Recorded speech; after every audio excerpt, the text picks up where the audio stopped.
वेदों ने भी बता दिया कि तत्वदर्शी संत की खोज करो। और वेद कहते हैं नेति नेति, कि मैं जो ज्ञान दे चुका हूं ये अंतिम नहीं है। इतना ही नहीं, आध्यात्मिक ज्ञान परमात्मा के विषय में, उसके विषय में तो तत्वदर्शी संत बताएंगे, और वो उस ज्ञान से बताएंगे जो परमात्मा ने स्वयं आकर बोला है। फिर क्या बताते हैं? असंग जन्म तन मर्त्या होगे, जीवित क्यों न मरे रे। द्वादश मध्य महल मठ बोरे, बहुर न दे धर रे। कि असंग जन्म तन मर्त्या होगे। एक बार जीवित मर के देख। जीवित कैसे मरना होता है? मन चाहता है यहाँ के कार कोठी बंगले, गुटी सुटी लगाना, ब्याह के अंदर नाचना गाना, डीजे बकवाद। कहते इनसे मन हटा। अपना आत्मा सोचने की बात है, ये किसी के कहने से नहीं, कोई प्रतिबंधित नहीं होते ये नियम। लेकिन जो संत नियम बनाते हैं वो आपके लिए लक्ष्मण रेखा होनी चाहिए।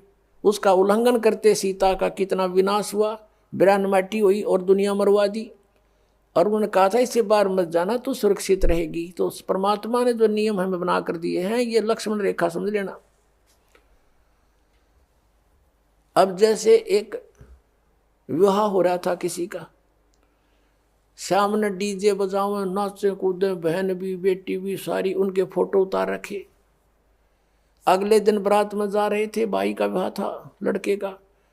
तो उस शहर से यानी रोहतक से कलानौर के पास एक दुर्घटना होगी। वह दूल्हे वाली कार ही टकराएगी किसी दूसरे से, 5-6 मर गए, उसी दूल्हा भी मर गया और उसी परिवार के रिश्तेदार वो खुद मिलकर 5-6 एट द सपोर्ट मृत्यु होगी। अगले दिन पेपर में आ रहा था उनका हाहाकार मचाते, बाढ़ पड़ रही, बहन बेटियां बुरी तरह रो रही है, एक दूसरे से निपट रही है। अब बता लो डीजे, कोई बात हुई यहाँ पर? तो संत कहते हैं जैसे नानक साहब जी से भक्त प्रसन्न करा करते कोई अनजान से कि महाराज जी आप यहाँ कुछ खोए खोए से रहते हो। तो उन्होंने कहा था भी ना जाने काल की कर डारे, किसी भी ढल जा पास आवे, और जिनाते सरते मौत खुड़क दी उन्होंने केड़ा हास आवे। हमें अपनी मौत दिखाई दे ना बेरा के बिजली गिर जाए, यहाँ तक टाइम सा पास करना हमने। फिर पूछा कि हे भगवान क्या आप कभी प्रसन्न नहीं होते? कि प्रसन्न होता हूँ जब मेरे अनुयायी मेरे द्वारा निश्चित किए हुए सत्संग के दिन वापस आ जाते हैं, तो उस दिन मुझे खुशी का कोई ठिकाना नहीं रहता। क्यों? क्योंकि मुझे ये खुशी होती है कि इनको कोई काल का दूत नहीं टकराया, इनकी भक्ति का नाश नहीं किया, ये सुरक्षित हैं अभी तक। और जब ये यहाँ से जाते हैं, संसार में सब काल के ही ज्ञान से प्रभावित लोग हैं, ये मुझे चिंता बन जाती है कहीं इनको कोई भ्रमित ना कर दे और इनका जीवन नाश कर दे।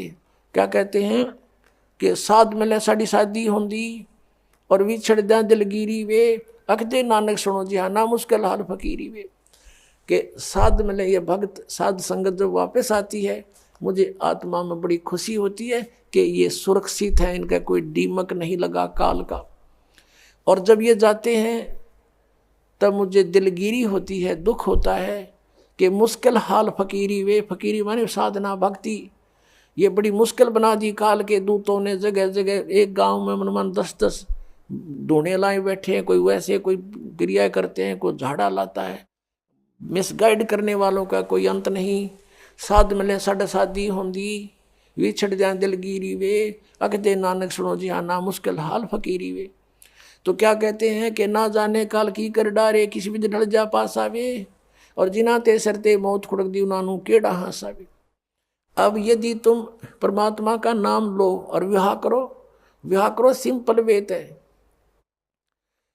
और वैसे नहीं, लोग दिखावा नहीं। जैसे हम इस बात से परिचित हों तब हम इससे हट सकते हैं। जैसे गीता जी अध्याय नंबर 7 के श्लोक नंबर 29 में कहा है कि जो तत्ब्रह्म से परिचित हो गया और सारे अध्यात्म ज्ञान से और सभी कर्मों से परिचित हो गया, वही उस परमात्मा के पाने का, जरा और मरण से छूटने का प्रयत्न करता है, और नहीं कर सकता। वो तो यहाँ बकवाद चाहता है। तो आपको ये ज्ञान होगा कि आपने किसी से दहेज ले लिया। परमात्मा कहते तुमने उस दरगाह का मैल नहीं देखा और धर्मराज के तिल तिल का लेखा। तो आप किसी से पैसे लेते हो रिश्वत से, चोरी से, या वैसे कोई धोखा दे करके लेकर नहीं देते हो। आपने एक एक पाई पाई का हिसाब देना पड़ेगा। तो हम क्यों अपने सिर में दर्द करें? क्या एक दहेज आप लोगे, किसी ने दे दिया आपके 50,000, 1 लाख, 2 लाख गणे दे देगा, क्या उससे आपका सारी आयु व्यतीत हो जाएगी? नहीं हो सकती। परमात्मा पर आधारित होजिए और इस मंत्र का जाप कीजिए, तो दास आपको देगा। आपके भाग्य में ना होगा तो भर देगा, आपकी बेटी की किस्मत को भर देगा भगवान, उसको नाम से जोड़ दीजिए। आपके पुत्र को भी आगे सुख देगा। सारी सृष्टि का पालन करता, और क्या आज हम उसी से सीधे संबंधित हो गए? क्या हमें 2 रोटी नहीं दे सकता? और हमें घृणा नहीं चाहिए। यदि मोक्ष पाना है और जन्म मृत्यु से पीछा छुटवाना है, जरा और मरण से बचना है, तो ये क्रियाएं दास जैसे बताओ ऐसे करना। हमने यहां आप कितनी कोठी बना ले, एक कमरे में एक चारपाई पर आपको स्थान मिलेगा, बाकी खाली रहेगी। वो व्यर्थ हुआ।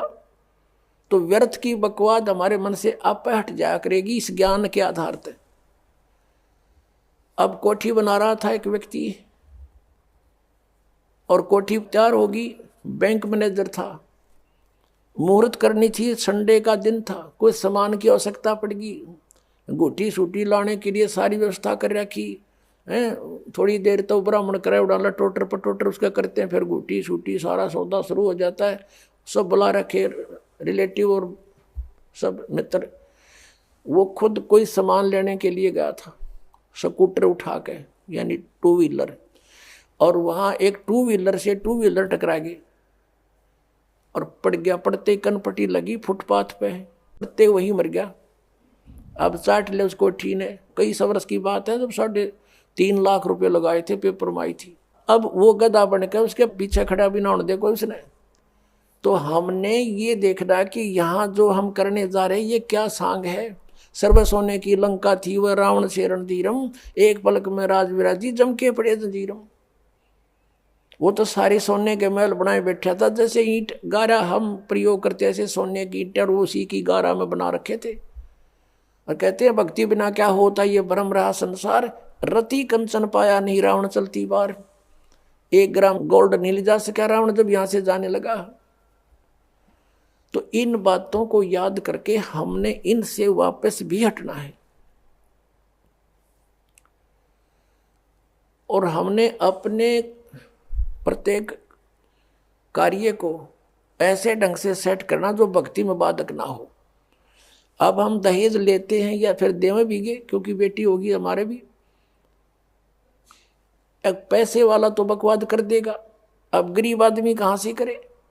एक घर में 3 बेटियां चली गई, एक गरीब की है, एक अमीर की है, एक मीडियम साइज की है। अब जो अमीर वाले ने तो दे दिया गणाए धन, अब मीडियम साइज वाले ने भी दे दिया थोड़ा बहुत, और वो बेचारा गरीब क्या करे? उसकी बेटी रो रही है वहाँ बैठ कर, उस परिवार में आदर नहीं उसका। तो ये इस तरह का हमने